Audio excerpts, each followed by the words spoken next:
Opa, tudo bem? No vídeo de hoje, em horário diferente, eu vou fazer todas as lutas que eu casaria após o UFC Perth, que rolou na manhã desse sábado. A gente teve na luta principal, evidentemente, Carlos Prates possivelmente se credenciando para o title shot, mas antes desse combate a gente teve uma série de outros e eu vou falar de cada um deles agora. Na abertura, o Dom Marfan foi finalizado pelo Cody Steele num heel hook. A gente viu uma versão mais pragmática do Corey Steel, o Domafan aceitando o berimbolo, aceitando as posições no chão e sucumbindo frente ao melhor grappler. Eu faria uma luta dele com o Dakota Hope. O Hope ele chega à organização pegando aquela luta de última hora contra o Kai Kamaka the Third e faz uma luta equilibrada, demonstrou muita potência na trocação. Foi realmente um lutador mais perigoso, acabou cansando e sendo superado naquela decisão dividida. Eu acho que essa luta faz sentido, os dois estão com o mesmo cartão no UFC. O Marfan é um cara que, apesar de ser um grappler, gosta da trocação. A gente poderia ver como o Hope lida com as quedas, já que não foi muito exigido que ele fizesse isso no seu último combate. Não vou elaborar muito, acho que a razão é essa: dois caras que são nível de entrada poderiam duelar para ver quem consegue a primeira vitória no UFC. Na próxima. Pro Steel, eu daria o Gabe Green. O Steel ele chega ao UFC batendo o Hong Ju, sendo derrotado aliás pelo Hong Ju, que foi um lutador campeão do Road to UFC. Ele enfrentou agora outro campeão do Road to UFC e venceu. Então eu acho que ele não tá batendo caras que são exatamente contratações de short notice, por exemplo. Eu acho que já pode dar um salto de competição. O Gabe Green, ele estreou na nova categoria do peso leve, vencendo o Matheus Camilo. Então vem de vitória após alternar um momento irregular, ficar 2-3, agora empatou o cartel. Ambos estão com o cartel empatado, ambos têm boas valências na luta em pé. Eu acho que é um combate interessante. Depois a gente teve o Jonathan Mihalef derrotando o Tema Gorimbo na decisão dividida. O Gorimbo, ele começou bem, estava até melhor que o Mihalef na trocação. Naquele primeiro round acaba sendo derrubado. E eu acho que o australiano faz o suficiente para virar, foi bem equilibrado. Depois, no segundo, ele consegue quedar, domina as costas, agride um pouco. No terceiro, já desce bastante o ritmo. O Mihalef cresce, superando a trocação. Eu casaria ele com o Sagid Isagmagaev. Isagagmaev, sei lá. Isag, né? Como eu diria o Islam no corner dele. O Sagid ele chegou ao UFC sendo derrotado pelo Nicolas Dalby, super veterano, mas um teste duro realmente, né? Não era uma baranga. Então eu acho que ele não precisa ter que escalar a montanha do início, já pode pegar lutas mais desafiadoras. O Gorimbo é uma dessas, um heavy grappler, assim como ele, a gente poderia ver quem tem mais capacidade de impor o jogo no wrestling. Os dois têm um problema crônico com o gás, então também seria um bom teste, uma luta de provavelmente 15 minutos. Pro Mekhalef, eu casaria o vencedor de Nicolas Dalby e Jeremiah Wells, dois quarentões aí que vão se enfrentar, mas que ainda estão entregando luta. Os dois têm uma predileção pelo grappling. O Wells ele gosta de quedar e tentar trabalhar o ground and pound. O Dalby ele é mais um brawler que leva pra grade, fica ali batendo. A maioria das suas vitórias tem tido essa tônica. O Mihalef também é um grappler que tem bons ataques da guarda, gosta de pegar as costas, trocação em desenvolvimento. Acho que se ele for subindo com calma, é bom ter um medalhão desse no cartel. E eu diria que essa é uma boa luta para ser feita no momento. Depois disso, a gente teve a vitória de virada do Ash Schultz contra o Ben Johnson. O Johnson, eu casei numa luta ali mais pra frente. Pro Schultz eu daria o Bekoev, que vem de duas derrotas seguidas. O Schultz conseguiu empatar o cartão no UFC numa luta em que para dois juízes ele perdeu de 2-0. Eu acho isso bem significativo. O Bekoev ele levou uma virada do Trajan Gall, sendo finalizado no terceiro round numa guilhotina. Então é interessante pensar que os dois estão em equivalência, em momentos equivalentes, só que ao contrário.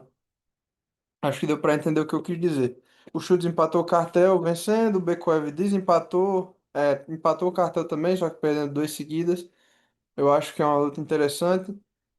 O Russo ele perdeu um pouco da aura, o Schultz tem aquela trocação meio deficitária, o Bekoev bate pesado. Grappling por grappling, talvez o Schultz tenha mais habilidade no jiu-jitsu, só que o Bekoev é o wrestler melhor. Eu acho que é um combate de bom nível na parte de baixo dessa divisão.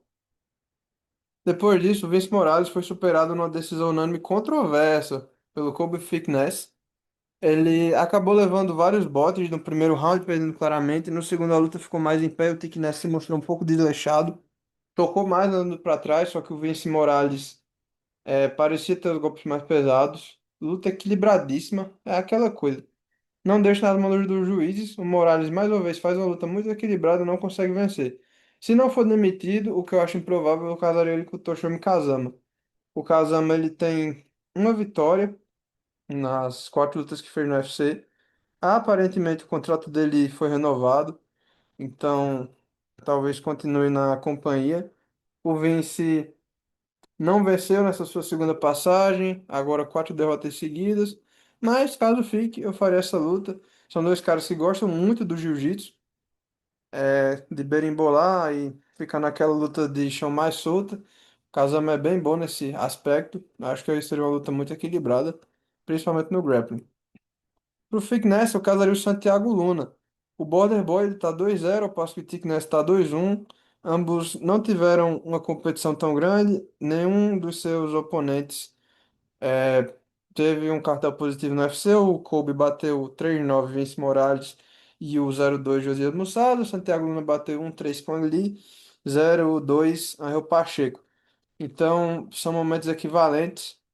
Ambos pareceram meio desleixados, mesmo quando venceram.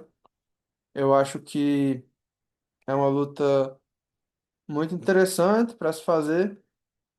Diria que ambos têm sua principal valência na luta agarrada. Luna é mais um wrestler, Fitness é um cara do jiu-jitsu. A trocação do mexicano é mais afiada, só que o Thickness tem um bom jogo de toques. Eu faria essa luta. Depois a gente teve o Jared Michat sendo superado pelo Jacob Malkoun na decisão unânime chatíssima, a marca da quinta derrota consecutiva. Ele até conseguiu ganhar o primeiro round. Atacou uma guilhotina aparentemente profunda no terceiro, no segundo ele foi dominado em pé. Não foi nocauteado, que eu achei bem surpreendente, só que talento. Já perto dos 40 anos, acho que é o fim da linha para ele. Caso não seja, eu casaria ele com o Ben Johnston, é outro veterano aí, em questão de idade, porque agora chegou a sua sétima luta. Não lutava desde 2024. Se jogou em posições do chute, o que foi meio bizarro. Acho que o Misha não teria perdido as oportunidades que o Schultz perdeu, mesmo se jogasse por baixo. Então, diria que é uma luta de bom nível entre dois caras já velhos e com derrotas no último combate, né? Até mesmo no último evento. Até facilita para casar uma luta. Pro Malcolm que venceu ele, eu casaria a Tartaruga de Ferro, Junior Park. O Malcolm, ele tá agora numa sequência de 3 vitórias consecutivas. Por mais que 2 delas tenham sido bem modorrentas, eu acho que dá para avançar ele. O Park ia enfrentar o Edmen Shahbazyan, mas a luta acabou não acontecendo. Ele está alternado já há algum tempo vitórias e derrotas, já está mais velho. Não sei se vai ter a projeção necessária para tentar uma subida no ranking, por exemplo. Ele foi dominado pelo Ikral Iskerov, tanto em pé quanto na trocação, quanto no grappling, mas fez frente. Acho que ele teria uma boa chance contra o Malkoun. Se o australiano vence, vai ter finalmente o seu primeiro grande nome no cartel. Ele vem construindo a carreira mais batendo em caras em fase ruim ou em recém-chegados, lutadores com poucas lutas. Eu acho que seria um nível bem maior do que ele tem enfrentado, um salto real de competição. No peso meio pesado, Kevin Christian foi nocauteado pelo Júnior Tafa. O Christian chegou a incomodar o Tafa com alguns leg kicks que, que fizeram o Tafa perder um pouco da base. Só que continuou numa trocação ali meio desleixada, foi apanhado, tentou uma queda. Quando tava bambo já, o Tafa facilmente ficou por cima. E aí encerrou a fatura com as cotoveladas. Para ele, eu daria o perdedor de Wesley Tuco Tocos, isso é, se o perdedor dessa luta seguir no UFC, o Wesley ainda não ganhou na companhia, o Tocos conseguiu a sua primeira vitória, provavelmente está se recuperando. O perdedor dessa luta vai representar, junto do próprio Kevin, um menor nível da categoria dos meus pesados e estariam lutando pelo emprego, né? Quem vencesse nessa hipotética luta se manteria. Quem perdesse provavelmente seria demitido. Isso se o perdedor de Ela e Tucutuco já não for demitido direto. Para o Júnior Taffa, eu casaria o Bruno Lopes. O Taffa ele chegou agora 3-5 no cartel, ainda bem ruim. Mesmo com a vitória, tava 2-5, que é uma merda. Um cartel realmente ruim. A sorte dele era que a categoria é rasa, então ele foi mantendo o emprego. É um cara que tem apelo na Austrália, é um striker, o que faz ele receber certa atenção. O Bruno vem de duas derrotas consecutivas depois de vencer bem até o Gadzhi Azulov, uma luta que ele não era bem cotado para vencer, só que tem sofrido com o Strike, sofreu com o Jacob, sofreu com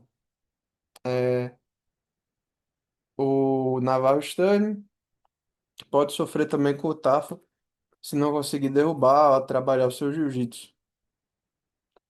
No peso médio, a gente teve o Cam Roston superando na decisão unânime o Robert Brishak.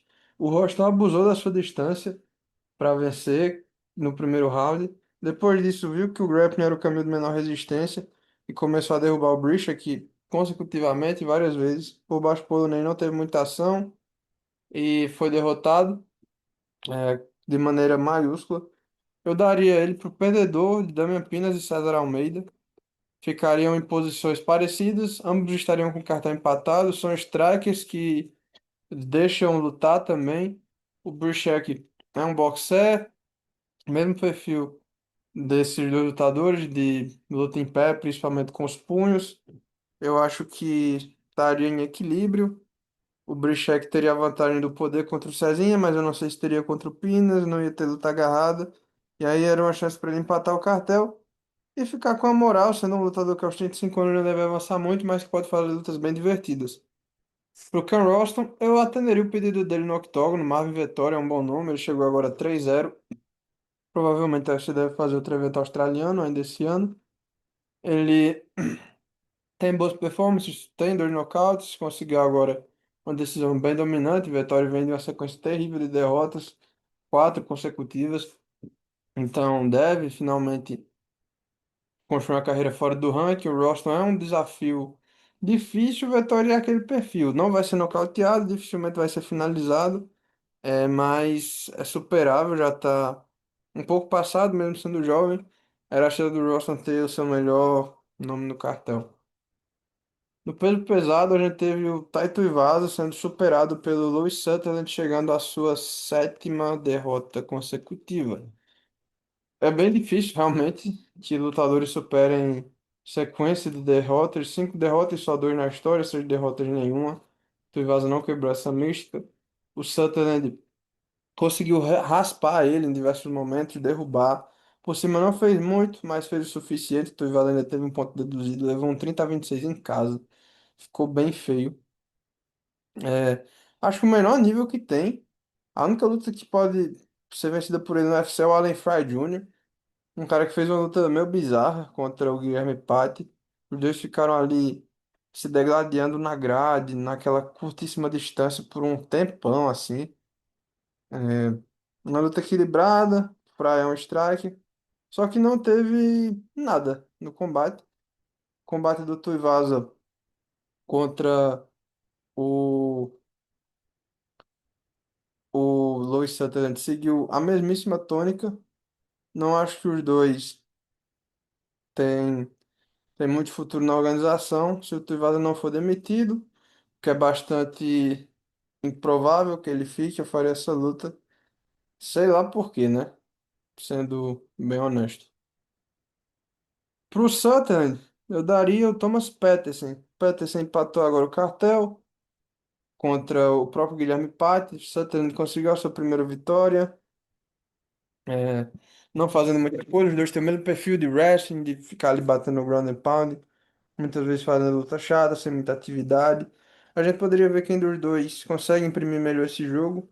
Do jeito que o peso pesado tá, eu diria que ambos estão na corda bamba para ser cortado. O Sutherland não vai ser cortado porque aceitou a luta de última hora. Só que o Peterson ele só vence na decisão no UFC. Então tá sempre em risco. Qualquer cartel empatado pode ser a demissão dele. Um peso pesado não nocauteia, é normalmente algo raro, só que ambos merecem essa luta agora. Quem vencer emplaca a segunda derrota, segunda vitória consecutiva, aliás, quem sabe pode até postular uma subida no ranking. Depois, aí sim, na luta da noite, Shamil Gaziev foi superado pelo Brandon Perisic. Gaziev mostrou um coração que ainda não tinha mostrado. Ambos saíram na mão, sem medir muito esforço. O Perisic com bem mais volume, é verdade, só que o Gaziev mordendo o protetor, defendendo tudo com a testa indo pra dentro. Ele vai sair do ranking e por isso eu daria o Walter Walker. A gente viu que o Walter tinha uma chance de entrar no ranking contra o Tibura, só que a perna não tinha recuperado. Ele quer fazer uma carreira gradual, quer ir vencendo aos poucos. Gaziev é o número dele. É um cara que, limitado em pé, tem um bom wrestling, mas quando não consegue derrubar, acaba se frustrando. O Walter é um grappler bom, tem até a chance de conseguir mais um heel hook, não sei como vai ter essa defesa do Gaziev. Então, luta agarrada por luta agarrada, acho que o Walter é superior. Isso poderia ser um combate na trocação, e aí a gente ia ver quem tem mais recurso, caso isso acontecesse, evidentemente. Pro Perisic que venceu, eu daria uma chance contra o perdedor de Derrick Lewis e Josh Holt, que se enfrentam na Casa Branca. O vencedor dessa luta, se for o Holt que mantém a posição, o Derrick Lewis avançaria para quinto, o que seria bem impressionante essa altura do campeonato. O perdedor, que tende a ser o Lewis, ficaria meio avulso, né? Ia estar, no caso dele, vindo de duas derrotas consecutivas. Se for o Holt, ele vai perder todo o hype que construiu vencendo o Blades. Eu acho que seria a chance do Perisic, que é visto como um bom ativo para a Austrália, ter uma ascensão ainda maior na carreira, conseguir adentrar possivelmente um top 10. Então, acho que é uma luta que faz sentido. Se o Rockit jogar o mesmo jogo que jogou contra o Blade, pode ser nocauteado. O Liu já está bem mais para lá do que para cá. Então, poderia ser um combate divertido e favorável ao urso dos Balcãs. Depois, o Oli Schmid foi nocauteado no primeiro round pelo Mawan Raik. Mesmo sendo faixa preta de Taekwondo, campeão mundial WACO de kickboxing, o Schmid não fez frente ao Raik. Pegando a luta de última hora, eu acho que ele merece ter um casamento favorável. Bogdan Gred, esse casamento é um cara que não leva muito perigo na luta em pé, majoritariamente um grappler, se enrola quando tá no striking, se enrolou contra tanto contra o Jack Riley quanto contra a luta anterior dele, velho. Quem foi? Não lembro, foi um dos caras do Tajiquistão. Mohamed Naimov. Sempre se enrola na luta em pé. Enfrentou dois strikers bons. O Schmid poderia ser quem fez essa trinca de bons strikers que o Grad enfrenta. A gente poderia ver como o húngaro e o australiano lida com o grappling, porque o austríaco ele gosta de buscar esse jogo, gosta de amarrar na grade, tentar derrubar. Seria um bom teste para ele, mas também um teste vencível, principalmente. Pro Raik, eu daria o Jamal Emerson, um veterano que vem de uma boa sequência. Venceu na última luta uma decisão unânime contra o Raider Emil, propondo o grappling, é o striker de mão pesada. O Raik, muita gente tá falando dele, mas eu acho que é bom ter calma. Ele não venceu ninguém que tivesse vitória no UFC. Harry Hardwick tinha perdido uma, o Schmidt pegou de última hora. Acho que ele precisa ser mais testado. Um veterano nessa altura do campeonato é sempre uma coisa boa. Pode ser na Austrália mesmo, para elevar o nome dele, ele ficar com mais moral. E para mim o Emers é o número. Cara que é atingível, tem mão pesada. Poderia ser um teste real pro Raik, onde ele teria todas as condições de passar. No peso mosca, a gente teve o Tim Elliott sendo superado pelo Steve Erceg. Tim Elliott veio para fazer o que sempre faz, trazer aquela bagunça para a luta. Conseguiu em alguns momentos, não foi muito bem na trocação, mas conseguiu derrubar o Erceg múltiplas vezes. Entretanto, sem controlar muito, ele venceu o primeiro round. Depois que o Erceg achou o seu ritmo, bateu nele nos dois próximos, sem deixar muita margem para contestação. Eu acho que o Elliott com essa idade vai servir de escada. Alan Nascimento e Mitch Raposo que se enfrentam pode ter a chance de entrar no ranking da categoria, principalmente o Alan, que chegaria a 5-1, sendo ranqueado numa categoria relativamente rasa. Eu acho que contra um grappler que aceita fazer guarda, ele teria amplas vantagens. O Raposo também é um wrestler. Acho que os dois seriam lutas duras para o time. Então, acho que o UFC não tem mais muitos planos para o norte-americano. Provavelmente ele teria que levar um prospecto na próxima. Esses dois têm bom nível, por mais que um vá ficar pelo caminho. Pro esse é o Cadario Albase, que vem de duas derrotas consecutivas. Perdeu pro Moreno, perdeu pro Origuchi, só elite. Mas agora ele inevitavelmente vai ter que lutar num nível mais baixo. O Eseg consegue 2 vitórias depois daquela sequência horrível de 3 derrotas. É um cara bom que tá se construindo no UFC, nos rankings, lutando contra os melhores. O Albazi é um dos melhores, por mais que tenha tido uma sequência ruim. Um striker habilidoso, o Eseg mistura melhor. Uma luta muito equilibrada, eu diria. No Come Event, a gente teve a triste derrota do Beneil Dariush contra o Quillan Salkildi. O que é que a gente viu do Dariush? Foi um começo arrasador. Ele balança o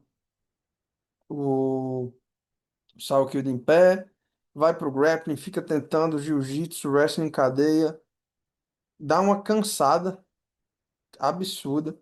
Quando desengajam, é o fim para ele. O queixo realmente não tá mais lá, o que é uma pena. O Dariush sempre foi um cara que se entregou nos seus combates, não no sentido pejorativo, mas de deixar tudo no octógono.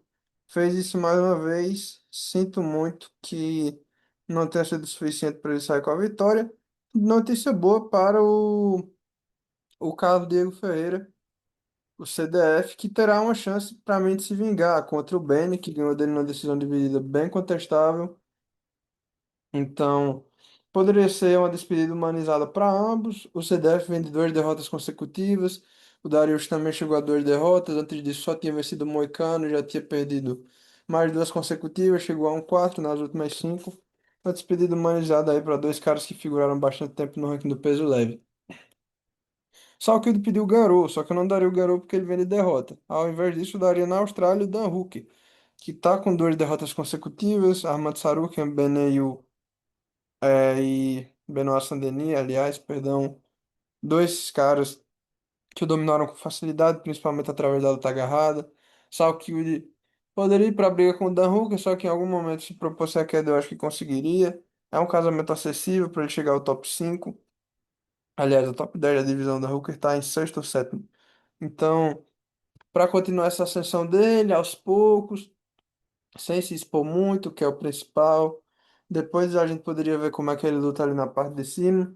Só que agora, se você quer construir ele, pode dar casamentos favoráveis. Não tem casamento mais favorável no top 10 do que o da Hooker. Então a gente teve o main event. Jack Della Madalena, obliterado pelo Carlos Prates. Performance incrível do brasileiro. Amaciou no primeiro round. No segundo já foi soberano. No terceiro acabou com o Jack knockdowns consecutivos. Magoou muito aquela perna, o Madalena pela segunda vez consecutiva, mostrando dificuldade com os chutes baixos. Ele vai ter que olhar para trás mais uma vez. E Joaquim Buckley e Sean Brady vão tentar chegar. Ambos tiveram lutas capitais onde perderam. Buckley para o Usman, Sean Brady para o Michael Morales. Então, tentam reescalar a montanha.